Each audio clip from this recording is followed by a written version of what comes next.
Welcome to the Leave No Doubt podcast. Thank you for joining me. To start with, just like to thank our episode sponsors, Connection Technology, specialists in telecoms and IT services. So please check them out. Today, we are joined with Bethany Chaddock. I hope I got your surname right there. First team physiotherapist at Swansea City. I thought it was really important for us, to get on a physio to share, injury advice, how to stay fit, the general things around the game that, you don't worry about until they happen. So welcome, Beth. Thank you. Thanks for having me. Brilliant. So, Beth, we'll get stuck in straight away. For some of the listeners, they might not see or what a physio does on a day-to-day basis. So what does the role of physio look like within a professional football club on a day-to-day basis? So obviously we've got two different types of players really that we look after. So we've got obviously your injured players and we've got your fit players. So kind of taking it down the two routes really. So with the fit players, the ones that we're expecting to go out and train that day, we've got something that we do called wellness. So we'll check in obviously with the players every single morning.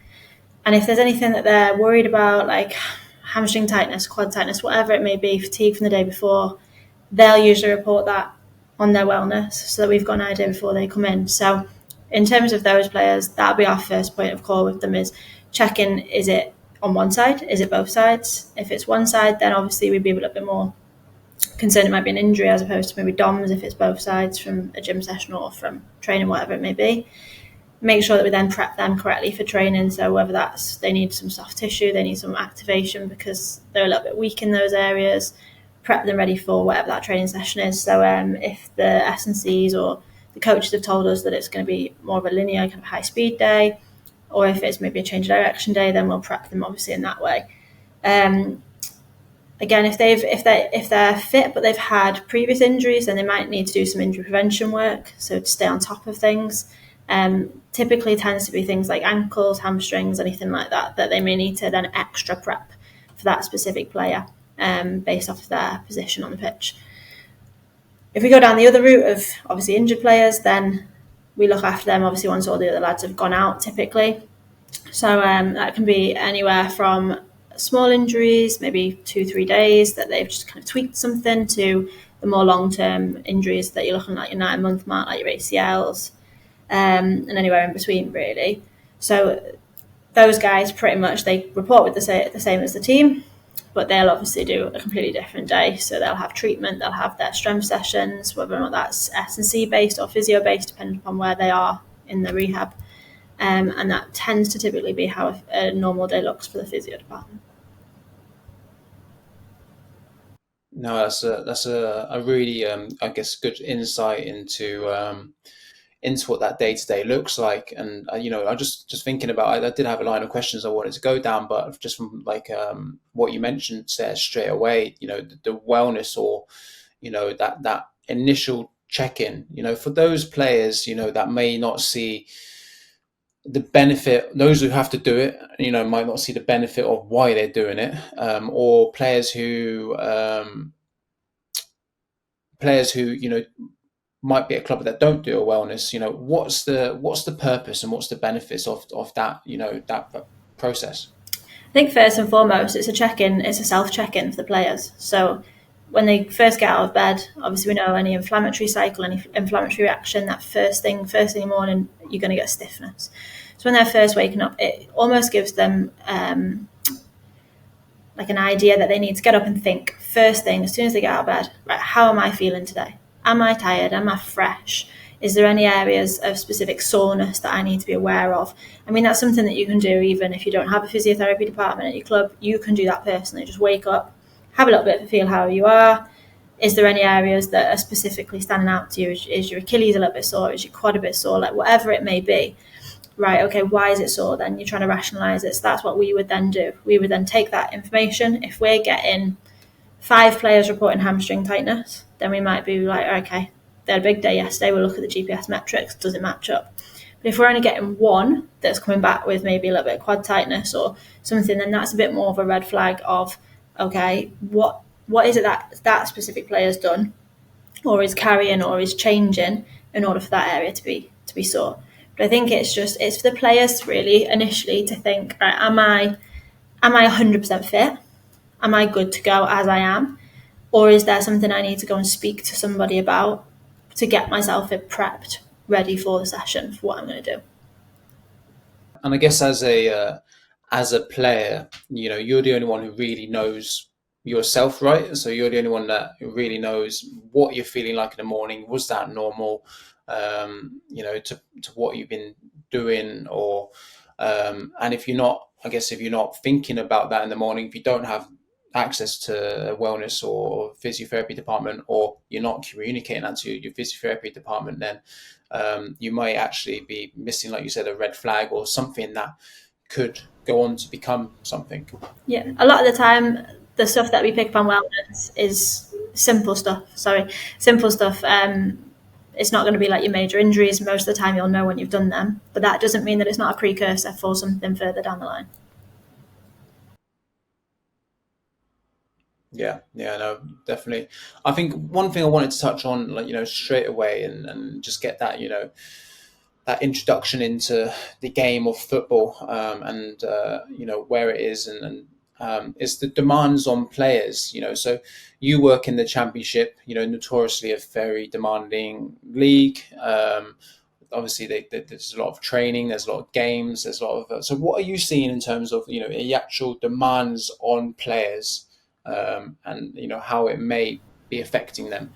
So there's obviously a high demand. So game schedule plays a big part in this, and that'll be the same whether you're a championship player or whether you play. We've got Welsh leagues obviously local to us, so both of those standards. Most of it's going to depend on your training schedule and your game schedule, and they're going to kind of depend on each other. So especially we know around Christmas time, we've got a really hectic game schedule usually. So we usually have 2 games a week for maybe 3-4 weeks in a row. Now, leading up to that, we'll obviously want to try and condition the players so that they are at their optimal physical condition in order to try and get through that. So a lot of the demand for us is obviously looked at by the S&C department, and they take kind of like main control of that and feed back a lot of the information. So they're obviously looking at training loads. They know exactly what each player will have as typical output in a game. They'll work their training week obviously off of that. They'll monitor their acute chronic loads, make sure there's no spikes in that data. Obviously, there's spikes in data. So in terms of what we mean by that is like if somebody has a week off, say you have a little ankle niggle and you have a week off, and then you go back into full training and you haven't got a physiotherapy or an S&C team around you, you're going to spike in terms of an acute load because you've had a deload for the week, you haven't really done anything, and then you've gone back into training and done, say, 2-3 sessions in a game. Now, that's going to put you slightly at an increased risk of injury. So that's what we're kind of monitoring for. And what we're trying to do is make sure we know the demands on our players are quite high. So their training loads obviously are monitored for that. Their game load is monitored. So their games are compared to previous games. Or is it high for them for a game? If they change positions, if we change formations, what they're expected to do from a manager to a different manager, different, all of those sorts of things. And then monitoring their acute chronic load and making sure that we don't see any spikes. Okay, we're not always going to be able to rule the spikes out. We're not going to be able to get rid of them, but we'll be able to then monitor those players a little bit better. I think demands on players over the last few years have changed drastically. So obviously playing styles have changed. Managers are wanting obviously higher presses or a bit more intensity in games, and that then is reflected in the GPS. And this season, I think all leagues, I know it's being done in Welsh leagues as well over here, is obviously the additional time that's added on in the game. So we were typically used to seeing maybe 3-4 minutes. That's now increased to maybe 8 to 10 minutes. Now, if you add 3 extra games into a month's schedule, you're now not playing 90 minutes or 95 minutes, you're playing 110 minutes. You're effectively playing an extra half of football at a good intensity throughout that month. So you have to really monitor these demands that you're placing upon the players and think, especially maybe managers and everything like that, think about actually what you're expecting of them over that time. Yeah, that's a brilliant insight into, I guess, how you work and how you collaborate and how you think about those game demands and loads.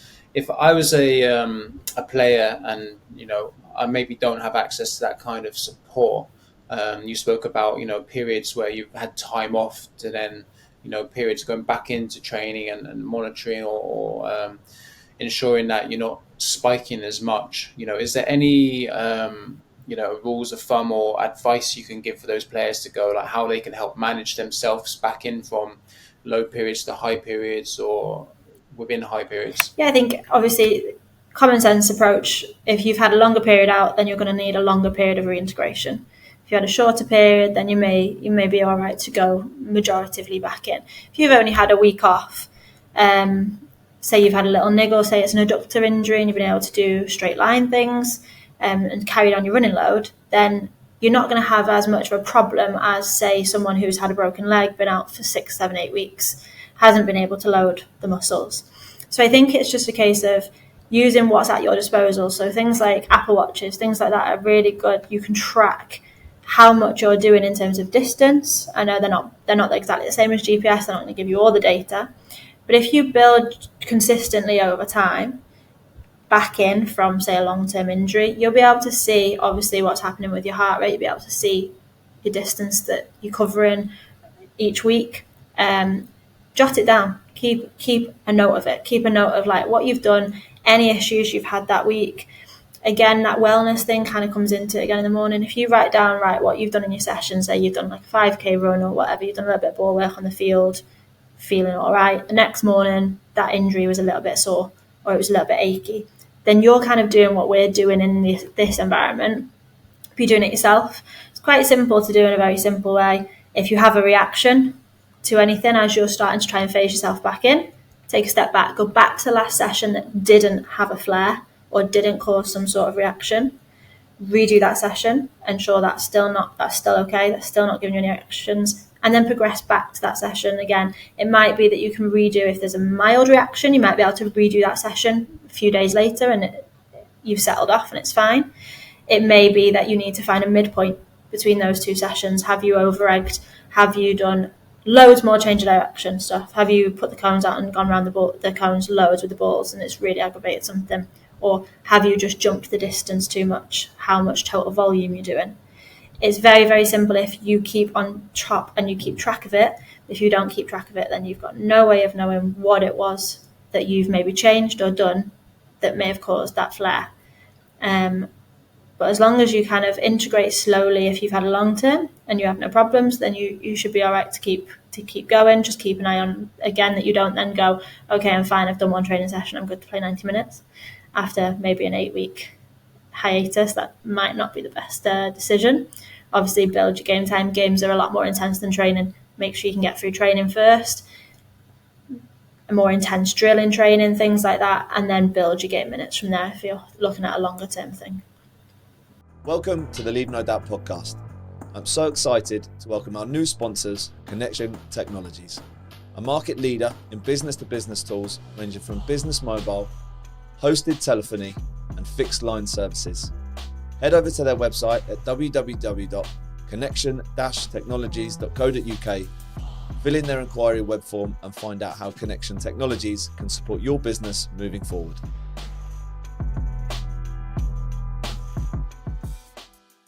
That's great advice, and I hear like the common sense and things like that all the time, and I think sometimes common sense is it's only common sense if you know what you're looking for, sort of thing, or you've seen what we've done. So I guess that's quite good advice for players that the whilst for the medical professional it sounds common sense to let's manage yourselves back in and all these sort of things, but actually for players to start thinking about what they're doing, noting down, I think that's good advice. They're kind of doing what we professional clubs would be doing anyway, but they can take the ownership and on that themselves. One of the one of the routes I wanted to go down is obviously for players, it's really important that players stay fit. Stay fit in the season, stay fit throughout their careers. I think if you're an aspiring player, I think there's a stat out there that one of the biggest predictors, if you're in a football academy, to actually making it as a professional is the times lost through injury. If you're not training, you're not going to develop. Um, is there any like general things that players should be doing to help themselves stay fit and playing football and training? Yeah, I think you need to think about what position you're playing. So if you're obviously playing down the wings and you're expected to do a lot of high speed running sprint distance, then you need to be thinking about muscles such as your hamstrings, quads, keeping them nice and strong, making sure that they've got good range. Now, when we say this, we're not saying everyone's got to be able to get the leg behind the head. Okay, but if you've got a straight leg raise when you lie on your back and it gets to 90 degrees, then make sure you maintain it at 90 degrees. Okay, so by that I mean we don't want to then see that drop into 70. Okay, and then you play in at 70 degrees of a knee raise, of a straight leg raise. So lying on your back, Back. And then you literally just lift your leg, keep your knee straight, and if you can get to 90, then great. Most people will not be able to get to 90. Okay, but if that's what you've got naturally, then that's what we need to be able to see that you've got consistently. You don't want to then be seeing this drop and kind of wiggle all around. Same thing, if you can only get to 45, you can only get to 45, that's great. Keep it there. Okay, so we're looking at range, obviously maintaining range. Now you can do that by stretching, foam rolling, anything like that. Really simple kind of techniques. You can Google lots of hamstring stretches and everything. There's tons.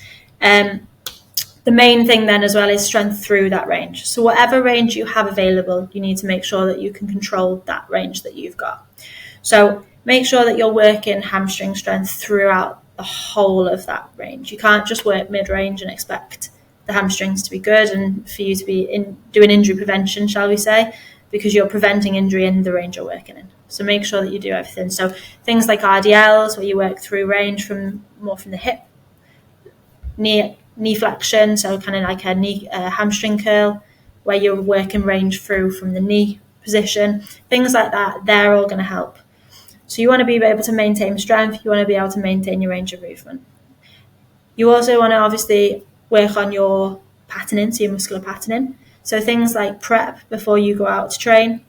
So if you're going to be expected to sprint around in a training session, have you actually prepped your hamstrings to do so?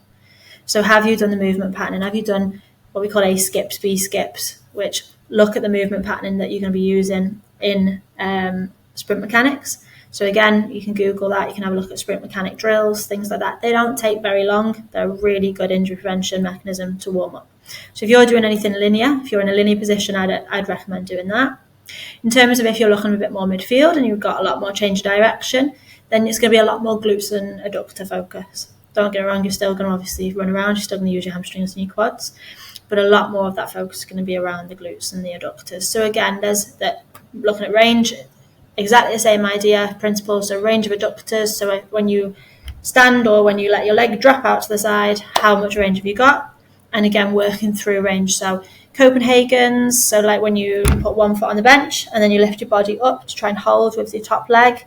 You can do ball squeezes with different size balls to make sure that your legs are in different positions. You can have your knees bent, you can have your knees straight. Work through all of the range that you're going to have available. And again, with the glutes as well, make sure that you just make sure you warm them up before you go. So things like the little booty bands that I'm sure that loads of people have seen that girls use in the gym, they're brilliant for activating for glutes prior to going out and doing sessions. They're not brilliant obviously for strength, but a little bit of activation, then they'll switch the glutes on.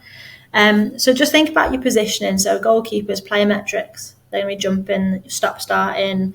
Make sure you warm up specifically to your position on pitch and make sure that you strengthen the muscles that you will need in your position on pitch. Yeah, I mean, there's loads in there, and I guess if I was to summarize what I was hearing, it's like the specificity of what players are doing. So thinking about their position and what common football movements they do, Yeah. And how they're going to then make sure that they're, I guess you mentioned firstly, maintaining range of motion in those joints, in those muscles, and then also making sure that they're strengthening them. And then the last or the second point you had there was ensuring that there's a good warm up before they go out and do the training. I use the example of running sometimes, and I think loads of people are guilty of, you want to go out for a run, so you just put your shoes on and go out and run. But sometimes, these muscles, need to be awakened and switched on and warm and ready, and you're going to get the most out of your training session if you're doing that. But then I guess also at the same time, you're preventing those injuries as well, right? Yeah, 100%. That's exactly it.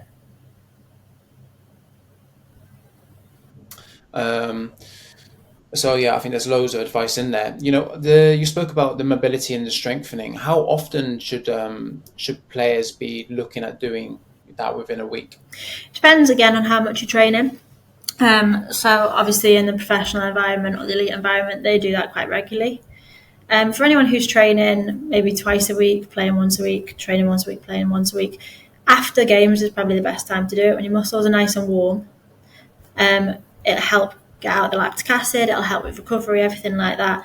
And then maybe the day after a game. So on a recovery day, so match day plus two or plus one. That's when we'd usually do a yoga set with the players. So on those recoveries, so either immediately after the game or 2 days after.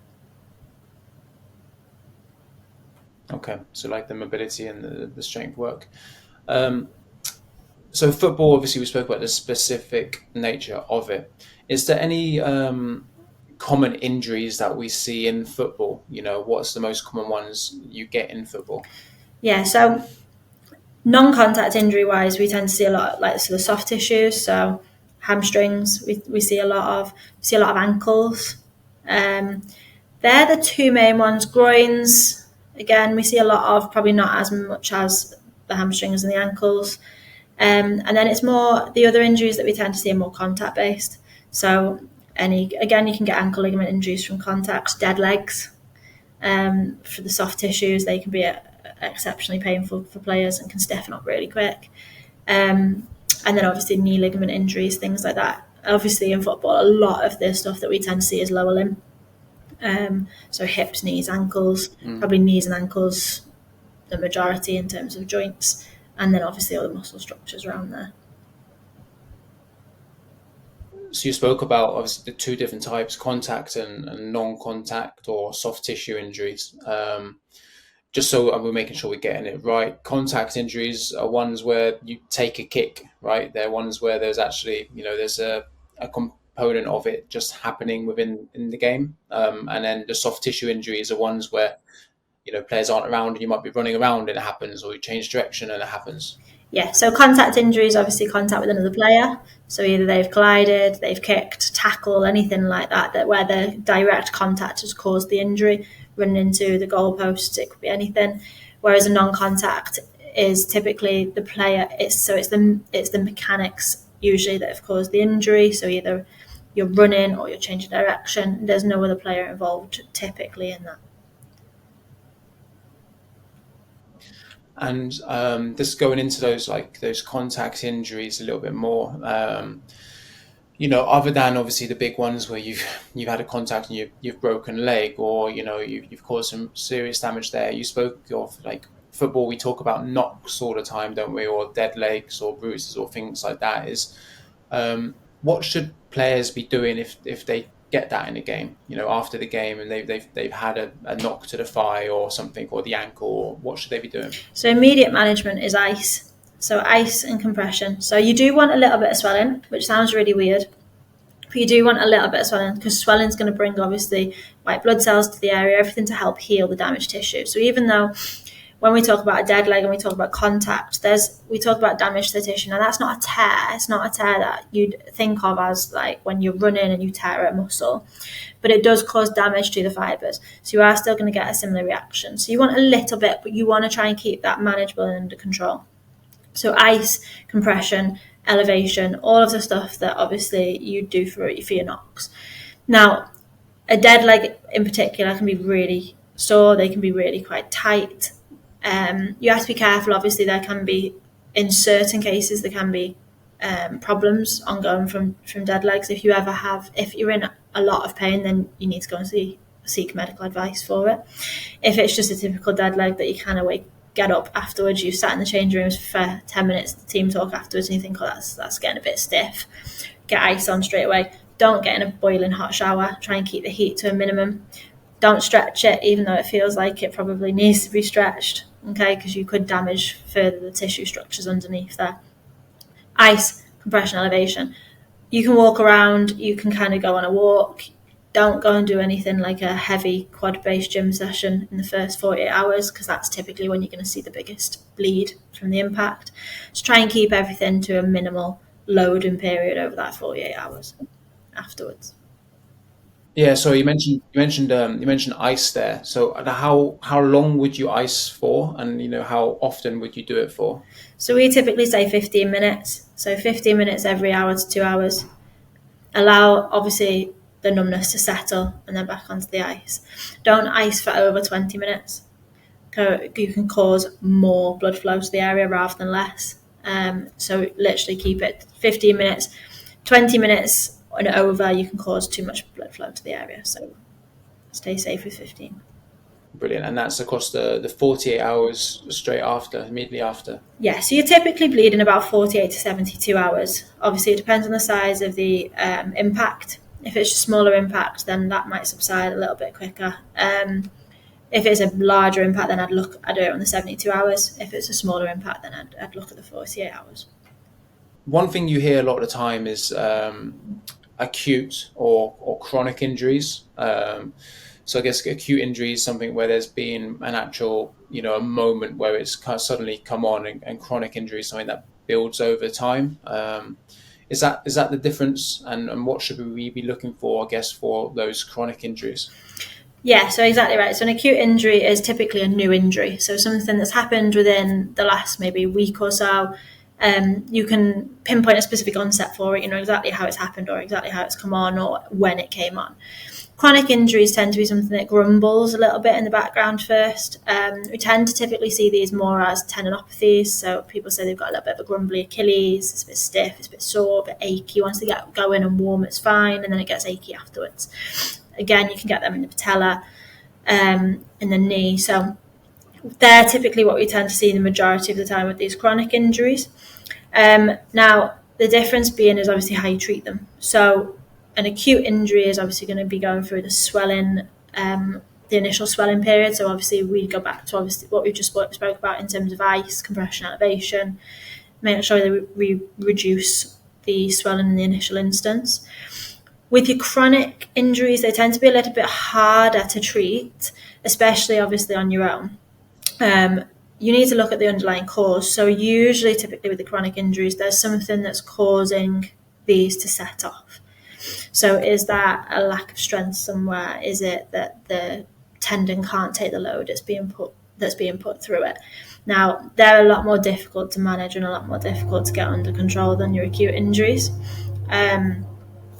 We typically don't tend to need as much of a settle down period, shall we say. These tend to typically come off the back of those periods, where players have had a deload and then loaded back up. So unloading them again is almost counterproductive. You need to find that kind of sweet spot. So if you are struggling with any of those chronic-y type issues, obviously, first point of call, if you have access to physio, I'd definitely go and speak to your physio. If not, then obviously if you can outside of the club or whatever, get some help on that, then that would be ideal. If not, then you really want to be looking at starting to focus on your pain relief first. So we typically tend to do isometric exercises, so exercises where you aren't actually changing the muscle length.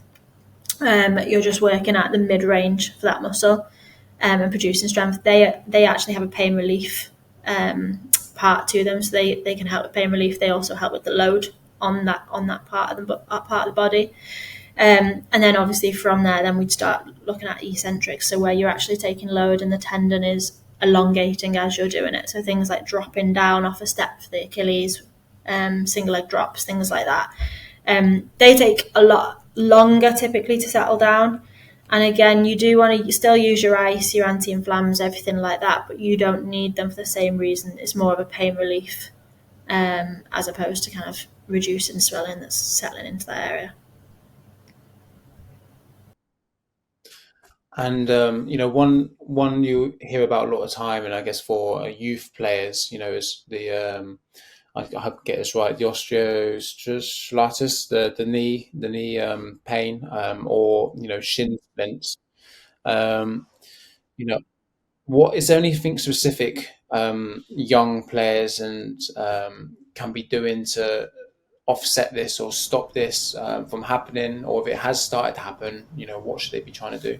Yeah, these are really difficult to manage, because typically by the time obviously they're presenting with symptoms, you're already quite far down the line with it. So typically what I would look at is how much sport you're playing to start with. Are you playing football 3 days a week, rugby 4 days a week?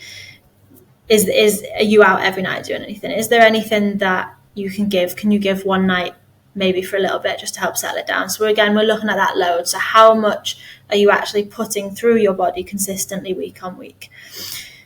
The second one is obviously muscle length. So usually these injuries occur from the pull on the bone on the insertion. So where the tendon inserts onto the bone, they create like a shearing effect, and it's that area that they connect to the bone that then becomes sore, irritated, inflamed, everything. So one area that we can typically tend to try and reduce pain is if you stretch. So if it's Osgood's, then it's quads, and if it's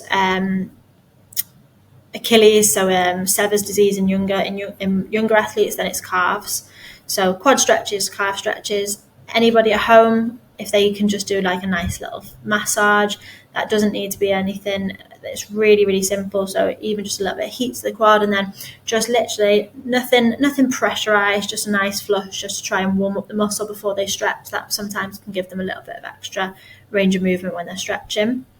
Ice over the painful area is always a good one. Obviously, again, it'll just help pain relief and help with swelling. A lot of these settle down as you lower the load and you stretch the quads and you ice the knee. The problem then becomes when you try and reintegrate back into training or into the load that you had. So again, we go back to really just taking it step by step.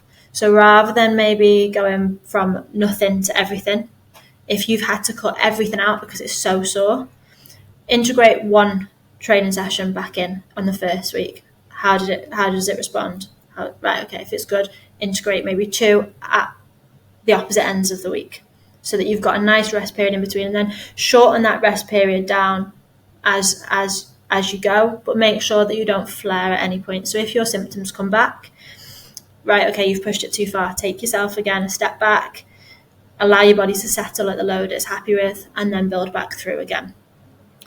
That's probably the easiest way to deal with those growth-related injuries. We can't stop players growing, unfortunately, and bone grows faster than what the muscle can adapt around it, and that's half the reason why these problems start to occur. And then when you've got obviously increased load on top of that can create quite a problem. And I guess speaking about there, like the growth, or for these young players being one of the reasons this might be happening. Is there any I guess recommendations for players who they speak about when you start going through the growth spurts, and players have that awkwardness. Should they be looking at their load in this period of time? Ideally, yes. It's just more of a monitoring thing. So if you're not getting any problems, then obviously there's no need you don't need to cut everything down just because you're growing, but just be almost, I think it's more parents as well, as just be aware they're going through a growth spurt. If they start to complain, after training session, my knees are starting to get a little bit achy, my heels are starting to rub in my school shoes, little things like that, they'll be the indicators before the full-blown pain and Osgood really start to flare up and you start to get the lumps around the insertional areas. If you can kind of be clued onto those early stages, then you'll be able to treat it a lot easier. If you wait until it gets to full-blown Osgood severs, then it's quite hard to treat. If you starting to try and kick the ball, for example, and you're finding that you're missing it and things are kind of, you're falling over your own feet, that's usually a little bit of a trigger that something is changing in terms of your kind of growth phase and your growth spurts, and maybe you might want to start thinking, right, okay, I need to start stretching I need to do a little bit of movement pattern work before we start training, even if that's just running around a few cones and making sure you get your foot patterning back to where it needs to be. All of those little things will help. Yeah, and I guess there's a great example of work being done out at the IX Academy, obviously like a renowned academy for doing bringing through players, and I think this is one of the periods where they track the players, growth and maturation, and when they are starting to go through that peak height velocity, the growth spurt where young players really shoot up, they start decreasing the actual football load, but then start giving them a more like gymnastic-y type exercises to try and actually get them reacquainted with the new size, I guess they are with them, the coordination and those bits and pieces. So I think that's really great advice. I wanted to touch on actual injuries. So you mentioned before, hamstring strains being one of the most common football injuries. I imagine there's lots of players out there listening to this who may have had a hamstring strain in the past, or want advice on it. What does the generally, I'm speaking generally here, what's the general rehab process look like if a player has had a hamstring strain? Yeah, so obviously majority of football players will do their hamstring running, okay? Sprinting, that sort of thing. So we'll go down that general route. So early management, again, for most of all your soft tissues, this is the same for any soft tissue injury really, is manage the swelling and manage the pain. If it's a high-grade tear, obviously the player's going to be in quite a lot of pain. So it's early ice, it's compression, it's elevation. It's the things that you do for any swelling or any injury that you think is coming in. Pain relief if needed, obviously dependent upon the age of the player, and obviously we're quite lucky that we've got doctors available if they need paracetamol, anything like that. But just think, if you're unable to walk day to day without high levels of pain, then pain relief may be something that you want to go down. They're saying now in early stage injuries, soft tissue injuries, then rather than rest, we need optimal loading. Now, that can be quite confusing for a lot of people because what actually is an optimal amount of loading? The easiest way that I would describe this is, if you're mildly aware of your symptoms and you're like, all right, okay, I can feel it, but it's not painful, it's not sharp shooting, it's not feeling like it's stabbing, then that's fine. So walking around day to day, going up and down stairs, things like that, you'll be fine with. You don't need to be on crutches offloading that muscle. The muscle does still need to function, it does still need to work. If you're getting to the point that you can maybe only do a little bit of a walk and then you've got to sit down because it's really quite painful, then yes, you might need to be looking at other alternatives for that. So keep your pain levels under control. Keep it manageable. Don't be really hurting yourself. Pain is obviously giving you an idea of whether or not you're doing more damage to the muscle. Okay. Again, early isometrics are really good for pain relief. So, and again with this, I would just stress, don't put yourself into pain. So say you're lying on your back with your foot on a chair with your knee at 90 degrees for a little bit of a mid-range hamstring isometric. You are not trying to push down so hard that your entire body comes off the floor. You are literally pushing your heel into the chair until you are aware of your hamstring working, and that's all. You don't need to be pushing. So early management, ice, optimal loading, compress, elevate it above your heart level to reduce, and isometrics for pain relief. And I would literally just keep it at that until you can do all of that and all of your activities of daily living. So walking around, going downstairs, whatever it is that you do, pain-free, that is where I would pitch it. Once you're able to do everything day-to-day pain-free, that's when you then can start looking at your mid-stage and what you need to start doing to strengthen that hamstring back up. So again, you're going to begin with some low-level load things. So you might want to just do good mornings with not even a barbell, but just like a kid's barbell or a broomstick on your back, just working through the range, making sure, again, you're following that exact same recipe. So you're allowed to be aware of it, but you're not allowed to be in pain the whole way through. So things like good mornings, you want to be looking at concentric hamstrings, so bridges, double leg bridges, progress onto single leg as and when you can do. Once you can do easy hamstring activation, so double leg hamstring activation, concentric, so where the muscle is shortening in the gym, low to medium load. You can start doing some jogging at a low load. Again, follow the same recipe. You don't really want to be feeling any pain. Mild awareness, maybe you might, when you first start running, that first maybe minute, you might be like, oh, that feels a bit weird, it feels a little bit tight, or whatever it may be. Keep the running speed down low, so maybe even like 7-8 kilometers an hour. Just get used to the pattern. Again, obviously you've done, by this point, you should have done running mechanics before you get on the treadmill to make sure that you're all right. If you feel it in the running mechanics, you're going to feel it on the treadmill. So don't start treadmill jogging until you can run a mechanic pain-free. And then just build up from there. So initially we would build, so we do an endurance run, so maybe 10 to 15 minutes at a low speed. And then once we're happy with that, then we build the speed up. So maybe go from 8 kilometers, 9 kilometers, 10 kilometers, just gradually build day on day. After you can do, obviously, your concentrics or your low speed running, pain-free, no problems, then you can move on to your late phase. So you can start heavy eccentrics, heavy concentrics. You can look at fatigue resistance training, so things like tantrums where you're lying on your belly and you're kicking into an exercise ball. So that really works the hamstrings, really works the endurance capacity of the hamstrings. 20 seconds of that and you'll probably be screaming and wanting to stop, just because they're burning. So that's what you're looking for. And then you can start looking at on pitch, doing your high speed running, your sprints, things like that, and your more explosive kind of turns and sprints across the pitch. They should be kept till last minute. So, and you should not be sprinting, you should not be explosive at all until everything in the gym is pain-free, your range of movement is back, and you pretty much are unaware that you've had a hamstring problem. Until that point, don't even go anywhere near sprinting.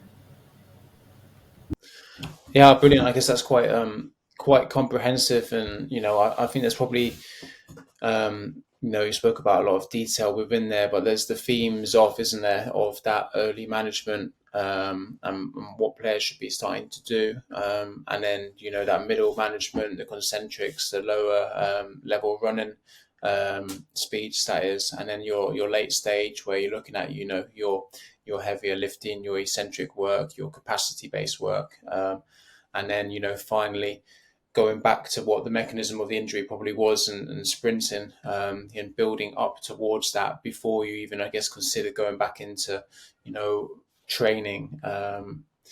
So I guess there's there's loads for players to take out from there. I'm just conscious of time, and making sure if there's loads of bits and pieces what we've discussed in here, and if there was something that you would recommend a player to stay fit, let's be proactive with this, what sort of things would you recommend players to do? I mean, or what was the biggest thing that you should recommend a player to think about, be aware of, and so forth? I think it's preparation for me.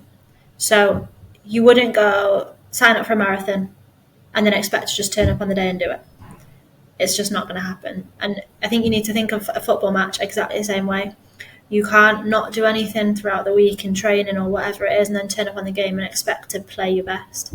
You have to prep your muscles. You have to be in the best physical condition you can be to perform at the optimum level. So think about your position and think about what you need to do, and then try and break that down into little blocks. So be that, right, okay, can I reproduce the muscle activation in the gym? Do I need to do a gym session doing that? Can I reproduce the movement pattern that I'm going to produce in the gym? Can I do that? Do I feel good, importantly, the day of training or the day of the game? Am I looking after myself right? Am I making sure that I'm going into that in the best possible condition? If you do that, if you prep yourself properly, you're giving yourself the best possible outcome. Now, injuries happen. We know that you can do everything perfectly right and you might still, unfortunately, get injured. But if you've got a much less risk of that happening if you prep and you kind of do that properly than if you just turn up on the day and cross your fingers and hope that everything's going to be all right when you step on the pitch. Brilliant. Thanks, Beth. Thanks for your time. Thanks for the brilliant insights that you've given to us. And once again, thank you to Connection Technologies. Thanks, Beth. No, thank you for having me. Thank you.